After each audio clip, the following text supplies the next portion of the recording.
সকাল বন্ধুরা, কেমন আছো তোমরা সবাই? আশা করছি তোমরা সবাই অনেক ভালো আছো। তো আজকে হচ্ছে বৃহস্পতিবারের লক্ষ্মীশ্রী বজায় রাখতে সংসারে কী কী কাজ করতে হয় সেগুলোই আমি করলাম। তো এই যে এই কাঁঠালতলাটা অনেক দিন থেকে গোবর দেওয়া হয় না, তো এখন তো ধান চলে এসেছে, ধান তো অনেক দিন আগেই চলে এসেছে। তো এর আগে কিছু ধান পেটানো হয়েছিল তিরপল বিছিয়ে, পলিথিন বিছিয়ে কিন্তু। আর এই জায়গাটা কিন্তু যখন এই পাশের বাড়িতে থাকতাম একদম পরিপাটি করে রাখা হতো, কিন্তু এই যে এবার ঘরের কাজ হয়েছে, বালি পাথর রাখা হয়েছে, এর জন্য আর সেরকম লেপা মোছা হয় না। আর পুজোতেও কিন্তু এই জায়গাগুলো সুন্দর করে লেপে মুছে রাখা হয়। তো এখন আর না লেপলেই নয়। তো যে আমি সকাল সকাল যা কাজ ছিল সেগুলো সারলাম, সেরে জায়গাটা লেপে নিলাম, আর তারপরে স্নান ধান সেরে চলে গেলাম ফুল বাগানে। তো দেখো এই যে গাঁদা ফুলের বাগান, তো এত ফুল ফুটেছে, সমস্ত ফুল নষ্ট হয়ে যাচ্ছে, আর গাছগুলো ফুলের ভারে কিন্তু পড়ে গেছে, এত ফুল হয়েছে, এত বড় বড় ফুল হয়েছে।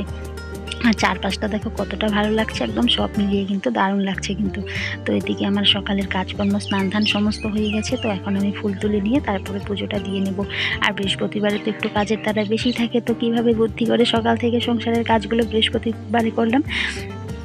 তো চলো দেখাই, একা হাতে কিন্তু সকাল থেকে সমস্ত কাজই করা হয়েছে। তো একা হাতে বলতে ভুল হবে, তো জয়েন্ট ফ্যামিলি যার যার কাজ তাকেই করতে হয়। তো আমার কাজটা তো আমাকে একা হাতেই সমস্তটাই মানে গুছিয়ে করতে হবে।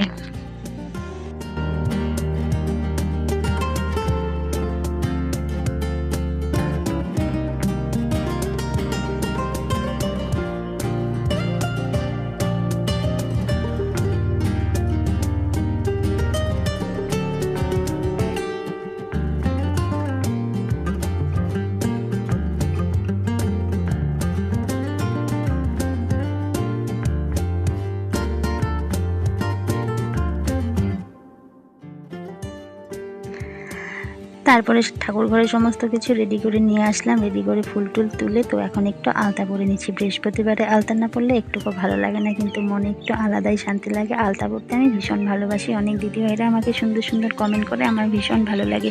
আর এর আগের ভিডিওতে তো অনেকেই কমেন্ট করেছো, অনেক ভালোবাসা দিয়েছো। তো আমার তো শরীরটা বেশি ভালো ছিল না, তো অনেক বোনেরা, অনেক দিদিভাইয়েরা কমেন্ট করেছে যে তোমার শরীর কেমন হয় জানাবে। মানে দাঁতের ব্যথা ছিল, তো আমার শরীর ভীষণ খারাপ ছিল। তো এই যে তোমাদের উদ্দেশ্যেই বলছি, তোমাদের কমেন্টের উত্তর দিচ্ছি। তো আমার শরীর এখন তোমাদের আশীর্বাদে, তোমাদের ভালোবাসায় মোটামুটি ভালোই আছে। তো ব্যথাটা কয়েকদিন থেকে একটু কম আছে। তো অনেক দিদিভাইরা, অনেক বোনেরা আমাকে কিন্তু বলেছে যে তোমার শরীর সুস্থ হোক তারপর তুমি ভিডিও দিবে। তো আমরা কিন্তু সবাই পাশে আছি। তো তোমাদের অসংখ্য অসংখ্য ধন্যবাদ দিদিভাইরা, বোনেরা। তো এদিকে যে আলতাটা পরে নিয়ে তারপর ওইদিকে পুজোটা দিয়ে নেব। তো সমস্ত রেডি করে রেখে এসেছি। তো ওই যে সমস্ত রেডি করে নিয়ে আলতাটা কেন পরছি, তো ওই যে বারবার পা ধুতে হয়, বাইরে যেহেতু যেতে হয়, তো এর জন্য আলতাটা উঠে যাবে জন্য সমস্ত রেডি করে নিয়ে তারপরে আলতাটা পরে এখন সোজা ঠাকুর ঘরে শুধু পুজোটা দিয়ে আসবো।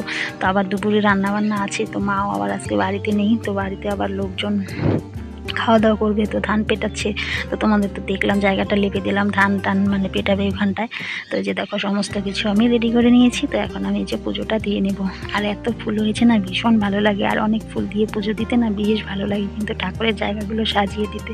তো আমি সমস্ত যে রেডি করে নিয়েছি। তো আজকে তো বৃহস্পতিবার, তো আগে মা লক্ষ্মীর ঘরটা বসিয়ে মা লক্ষ্মীকে আগে পুজোটা দিয়ে নেব, তারপরে কিন্তু গোবিন্দকে সেবাটা দিয়ে নেব। তো মা লক্ষ্মীর ঘট বসিয়ে জোগাড় দিয়ে মা লক্ষ্মীর ঘট বসাবো। তো বৃহস্পতিবারে তো মানে ঘণ্টা কাজ এগুলো কিন্তু ঠাকুর ঘরে বাজানো যায় না। তো এই যে জোগাড় দিয়ে শঙ্খ বাজিয়ে কিন্তু মা লক্ষ্মীকে আহ্বান করছি। তো এই যে মা লক্ষ্মীর পুজো দিয়ে তারপরে গোবিন্দের চরণে কিন্তু পুজোটা দিয়ে নেব।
এদিকে পুজো পালি কমপ্লিট করে খাওয়া দাওয়া করে তো এদিকে রান্না বসিয়েছি। তো 3 জন লোক আজকে বাড়িতে এক্সট্রা খাবে, তো ধান পেটাচ্ছি ওদের না, দুপুরবেলা আমরা খাবো, ওদের না খেতে বললে কীরকম লাগে। তো বাড়িতে আছি 6-7 জন, তো ওরা আছে 3 জন, 8-9 জন লোকের রান্না কিন্তু একা হাতেই করবো, কারণ মা নেই বাড়িতে। মা যদি বাড়িতে থাকতো তাহলে রেডি করে দিত আমাকে। তো মা গেছে কীর্তনে গেছে, মানে কীর্তন শুনতে গেছে।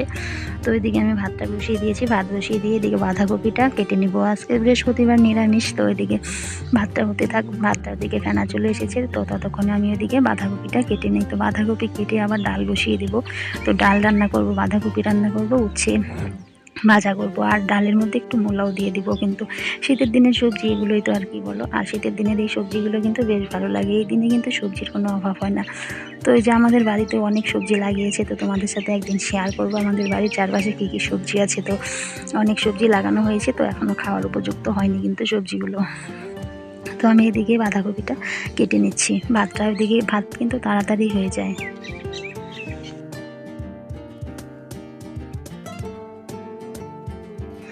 আর ওদিকে শাশুড়ি বাড়িতে থাকলে তো মানে আমি যা যা রান্না করতাম সমস্ত মা কেটে কুটে রেডি করতো, আমি ভাত বসিয়ে সমস্ত ধুয়ে নিতাম। তো মা তো বাড়িতে নেই, তো এখন তো আমাকে একাই রেডি করে নিতে হবে, যার যার কাজ তো তাকে করতেই হবে। তো ওইদিকে ধান পেটাচ্ছে, আর বাড়িতে এত ধুলো হচ্ছে। তো এবার ধানের মধ্যে প্রচণ্ড ধুলো হয়েছে, কারণ ধুলো হওয়ার কারণ হচ্ছে মানে শেষে যে বন্যা হয়েছিল, তো বন্যার জলে ধানগুলো তো ডুবে গিয়েছিল সমস্ত মানে জলে। তো এর জন্য প্রচণ্ড ধুলো হয়েছে, বাইরে বেরোনোই যাচ্ছে না, এতটাই ধুলো হচ্ছে। কিন্তু ধানগুলো কিন্তু দুদিনেই এনেছে, তো আজকে মানে ধানগুলোকে পিটিয়ে ফেলছে, মেশিনেই পেটাচ্ছে। আগে তো হাতেই পেটাতো, এখন হয়েছে মেশিনেই কিন্তু ধানগুলো পেটাচ্ছে। তো এইদিকে এই যে কাটছি, আর এদিকে ভাতের মানে উনানে জাল দিচ্ছি, আর এদিকে এই যে দেখো ধান পেটাচ্ছে, তোমাদের সাথে একটু শেয়ার করলাম। তো ওইখানটায় 3 জন আছে হচ্ছে বাইরের, আর এই যে তোমাদের দাদাভাই টানছে, এই যে টানছে, ও টানছে। এদিকে 4-5 জন কিন্তু এখানে লেগে গেছে, তো দেখতেই পাচ্ছ। আর ওইদিকে দাদা ওই যে খেরগুলোকে মানে ওইখানটায় পালা করছে, আর এদিকে ধান সিদ্ধ হয়েছে, ওখানে কিন্তু ধানও আছে। আর এদিকে এত ধুলো, জামা কাপড় একবার ঘরে নিচ্ছি একবার বাইরে নিচ্ছি, ভেজা জামা কাপড় রাখতেও পারছি না, আবার দিতেও পারছি না, এমনটাই অবস্থা হয়েছে।